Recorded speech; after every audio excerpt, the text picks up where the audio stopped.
so lucky to have the wild ones with me today and talk about all the wild adventure. So Thank you. you're Thank Thank you. you. you're Thank you. you're welcome. So let's start with Aldo if you don't mind. I mean, you're the leader, your task is to keep everyone safe, and you mentioned, that this might be the most challenging experience yet, but I mean, would you do it again? Yeah, 100%. That is a bit tongue in cheek. The three of us plus the crew that filmed this and the people on the ground are all experts in their own field. And really, when you bring that all together, it requires a little bit of management. But essentially, you've got some of the best filmmakers, cinematographers, camera trappers, in the world coming together to provide to help in a little way to the people who are out there every day in, day out, week in, week out, year in, year in, year out. So really, yeah, it's quite an easy job. Being out on the ground with these guys is an absolute pleasure, and to work with people that are so compassionate, um, it's awe-inspiring. In the series, I feel like we get to see more of what it's really life like in the wild. It's not easy, and you guys go through a lot. Can you the three of you share a little bit experience of getting to experience that wildlife? But yeah, that was the essence. I mean, the essence of this whole series was about showing what happens behind the scenes, really. And then you get to see, the dynamic of our connection with the people on location, the scientists, the rangers, and everyone else. So yes, that's well. They could say much on that as well. So yeah. Yeah, I just love being in environments like that. It's just like after a while, I love being home. I love my family life. I love all that stuff. But yeah, I miss it. I miss when I'm not in a place where you can get chased by an elephant, or you gotta be on your top of your game, or you could, you're in a desert and it's just like I remember one night I went out to shoot a time lapse and I was just sort of hanging out. I was on my tide. I kind of snuck off. I probably shouldn't have done it. And I was just sitting around and then I just got the fear that there was wolves near me. And I just had this unbelievable fear that a wolf is going to get me, even though it was never going to happen. And I chickened out of it and I ran home. But it was just like, it was just being in places like that where it's like anything can just happen. I absolutely love it. And I also love when you can share it with people. That's the thing. We're not just parachuting in for a day or a week. We're in these locations for multiple weeks on end, and multiple trips to these locations. And one of my favorites is in the jungle. Just as it gets dark, the jungle comes alive, and you just lie in your hammock and listen to all the noises of the jungle, watching fireflies flying around.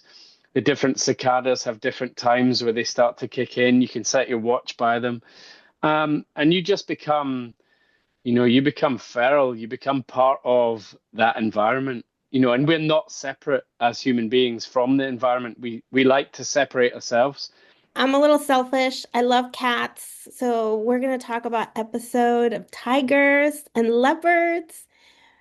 Wow, you gave us a really painful shot, very painful shot of this kitty losing its paws.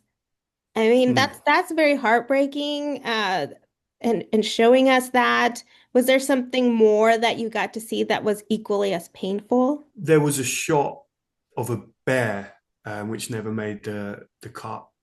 That was very bad. But I think it was a bear. What was on it was on its way out. It might have got attacked by another bear.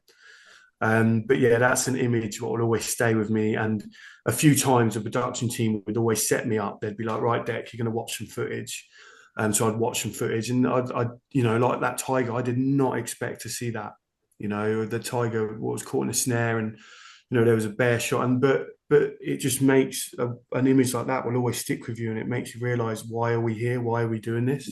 And Hong said it in the thing. An image like this can inspire someone. It can tell 1,000 words, and we all got very upset. I know me and V definitely shed a tear. I don't think Aldo can cry, but it was just that emotion, and it was emotional. Even the whole shoot was emotional.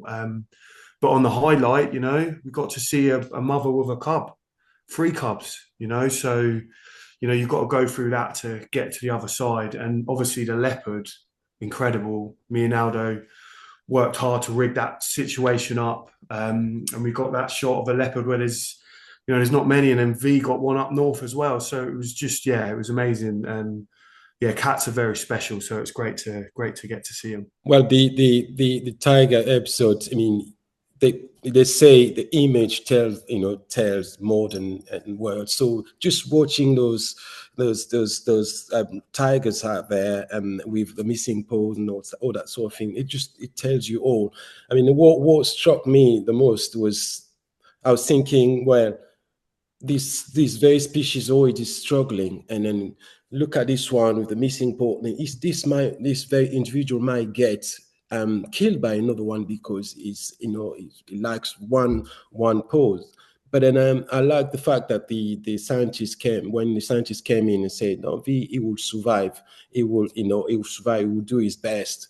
That really uplifted me, because I thought, wow, look at this, incredible, and I just love the fact that I was reassured by the scientist that he will survive and make it to until it's time's over, but not by another tiger killing him.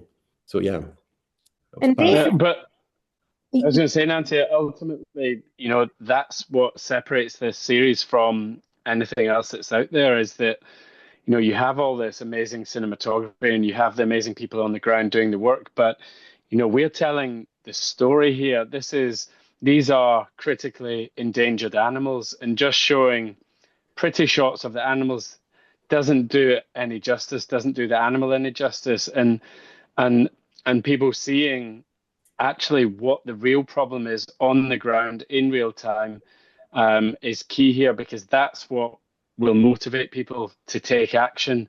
That's the legacy we hope this series has, is that people watch it and feel motivated that they can take action. yes, that's the beauty about your series, is that you guys are becoming like the wildlife heroes and making a difference, and you have a mission to make a change, and you show it on the end of each episode. And V, I was almost got hit by a trap yourself. A And snare. a snare, yeah. And then Aldo pretty much saved you. No, I mean, yeah, it wasn't going to do anything really to us, because we can use our hands to get it out. But it highlights, V, you can chat. But it basically highlights that was real time what happened there, for sure. yeah, those real moments, those real moment that makes a huge difference to the audience when they realize that not only the animals that can be vulnerable to these traps, but also the rangers and then the scientists that are working to protect them. So and then essentially you get, I'm glad that this moment were filmed during our time there. And these are the things I believe that just get people inspired. And I'm sure after after the audience get to watch this, a lot of solutions will come in place to prevent those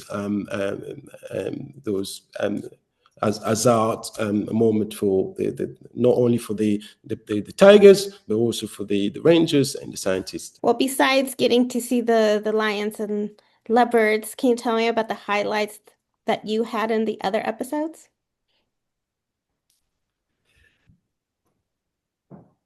Is that me? Go Oh, on. Cover. you start, Aldo. You go. Dick, you Go on, go. Dick. It's always a hard one, isn't it? Because there's so much stuff that happened. I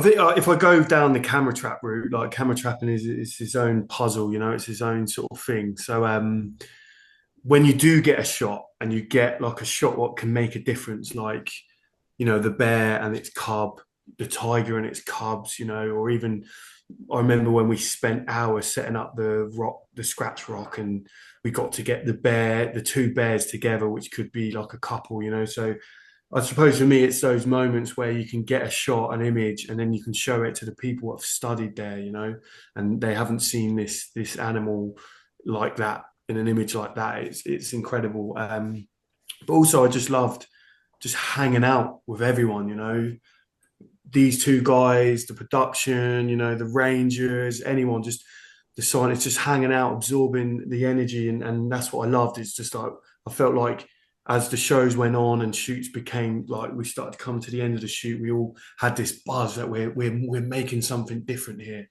And hopefully we can make a difference and inspire. So, yeah, it was just the energy of all the shoots, which is great. I think for me, I think what I liked the most about all of the shoots was, and it potentially doesn't come across in the series, but in real life, is that we were faced with failure almost every day. The shoots were so difficult, and you know, the remote cameras, V in his hide, getting out there and doing the stuff, the majority of the time we were not able to do what we were there to do, and it's a very tricky situation to keep myself and for the guys to stay motivated. But all it takes is that one shot after 3 weeks of failure to then make it all worthwhile. And some of those shots that Dec and V got were just super standout moments. The leopard in Armenia. There's less than 10 of them in Armenia, and we were able to film 2 of them. And so it's that 50-60% of failure and then a little bit of success is just enough to keep you going, and just enough to keep you going. And nothing was ever guaranteed there, and that's a job, and that's what I like. And for me, it was more, it was more that sort of adrenaline feeling on every single mission we had, meeting the people that we've never met before, but connection we had with them, that, they were so receptive to us, although we never met before, and then and the support we gave them, and then how they appreciated those supports in technology or in sort of mental strength, every that sort of connection made did it for me. Every expedition was unique, to get to know the people, just to see that sort of passion and